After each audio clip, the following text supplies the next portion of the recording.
समझदारी है। वही बात आप कहते हो एफआईआर हो जाएगा, वही बात मैं कहूंगा एफआईआर नहीं होगा। क्यों? क्योंकि वो लोग मुझे हिंदू कहते हैं, तो एक हिंदू के विरोध में दूसरा हिंदू एफआईआर करेगा तो हिंदू हिंदू में लड़ाई हो जाएगी। तो हिंदू मुसलमान तो नहीं होगा, हिंदू मुसलमान तो नहीं होगा। हिंदू मुसलमान नहीं होगा, ब्राह्मण को फायदा नहीं होगा। हिंदू हिंदू की लड़ाई होगी, नुकसान होता है। तो जिसमें नुकसान होता है ब्राह्मण उसमें पहल नहीं करता है।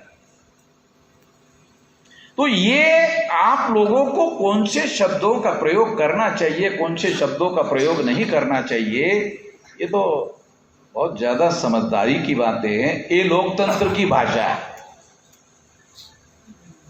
कौन से शब्दों का उपयोग करना है, कौन से शब्दों का उपयोग नहीं करना है, ये लोकतंत्र की भाषा है। ये भाषा हम लोगों को सीखना होगा।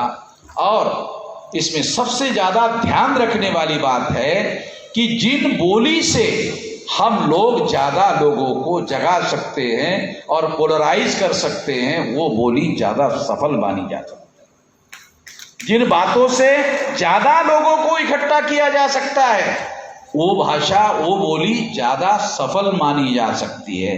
लोकतंत्र की बोली है ये समझना जरूरी है।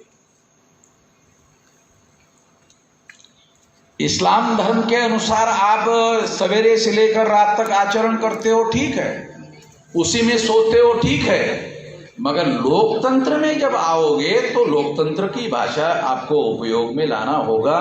बेशक मोहम्मद साहब के जीवन से उदाहरण ले सकते हो, मगर ध्यान रखना होगा कि इसकी धार्मिक प्रतिक्रिया ना हो। अगर धार्मिक प्रतिक्रिया हुई तो फिर हिंदू मुसलमान होगा। तो ये बहुत सारी बातें हैं। अगर लीडरशिप करना है तो लीडरशिप करने वाले की ये जिम्मेदारी है, आम लोगों की ये जिम्मेदारी नहीं है। आम आदमी को ये सारी बातें समझ में नहीं आती। जो लीड करने वाले लोग हैं उनकी जिम्मेदारी होती है, उनको पहले उनको समझ में आता है कौन सी बात बोलने से कल क्या होने वाला है।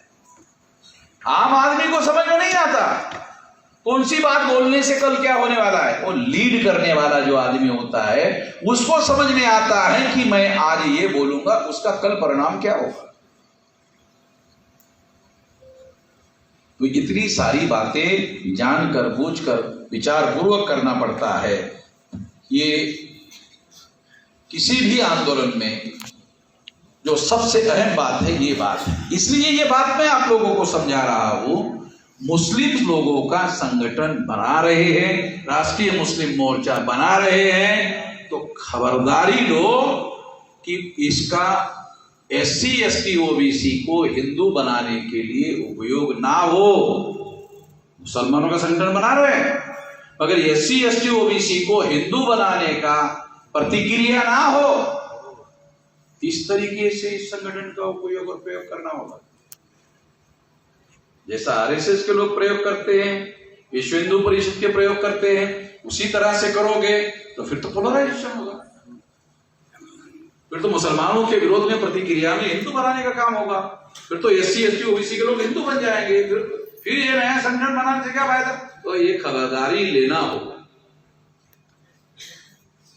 इसलिए मुस्लिम लोगों ने जो संगठन बनाया राष्ट्रीय मुस्लिम मोर्चा, ये बनाने में सारे देश भर में हम आपको साथ सहयोग और समर्थन कर रहे हैं। तो समय समय पर इस तरह के कार्यक्रम देश भर में करते रहेंगे। ये तो साल में एक बार होगा ही होगा। ये जो अधिवेशन है ये साल में एक बार होगा ही होगा। और ऐसे ही राज्य स्तर में भी कार्यक्रम होंगे सारे देश भर में। तो आप लोगों को और ये चाहिए कि ज्यादा मुसलमानों में समझदारी पैदा करने के लिए ट्रेनिंग कैंप्स भी लगाए जाए,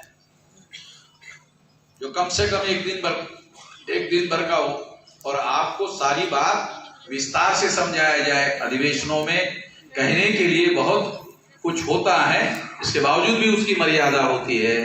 उन मर्यादाओं को ध्यान में रखते हुए ये उपाय ढूंढा गया है कि एक दिन का कम से कम ट्रेनिंग हो, दिन भर आपको विस्तार से समझाया जाए, और उसमें तैयार होने वाले नौजवान लोगों को प्रचारक के तौर पर प्रचार में लाया जाए जिससे संगठन शक्ति का निर्माण हो।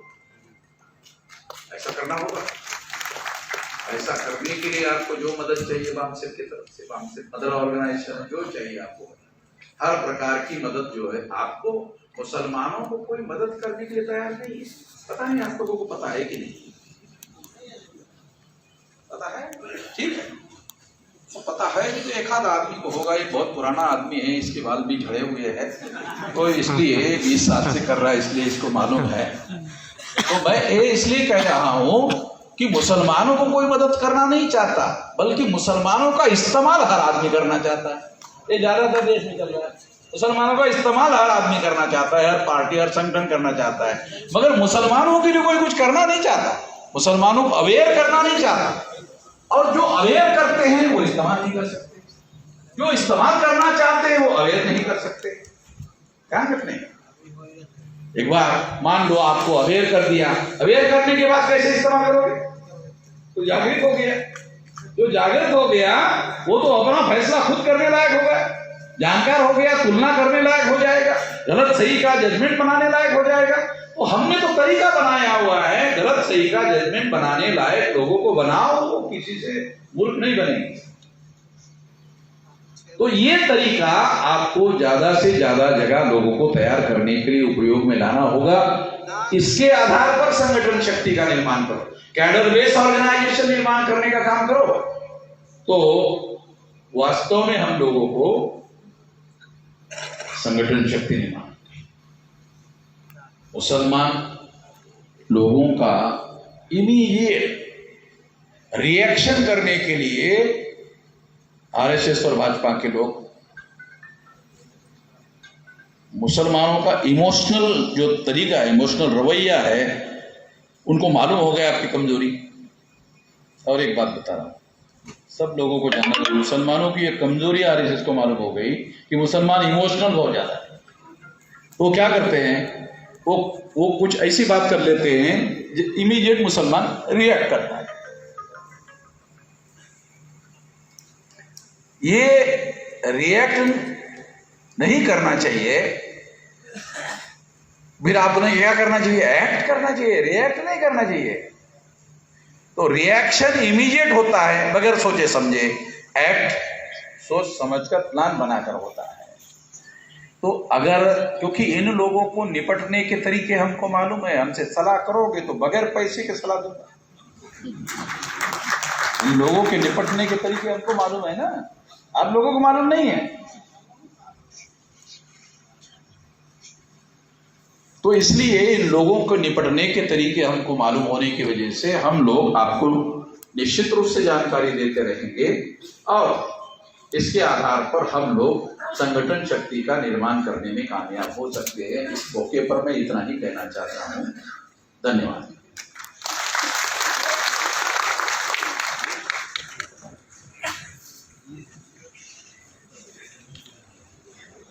बहुत बहुत शुक्रिया मूल निवासी नायक माननीय वामन मेश्राम साहब। साथियों,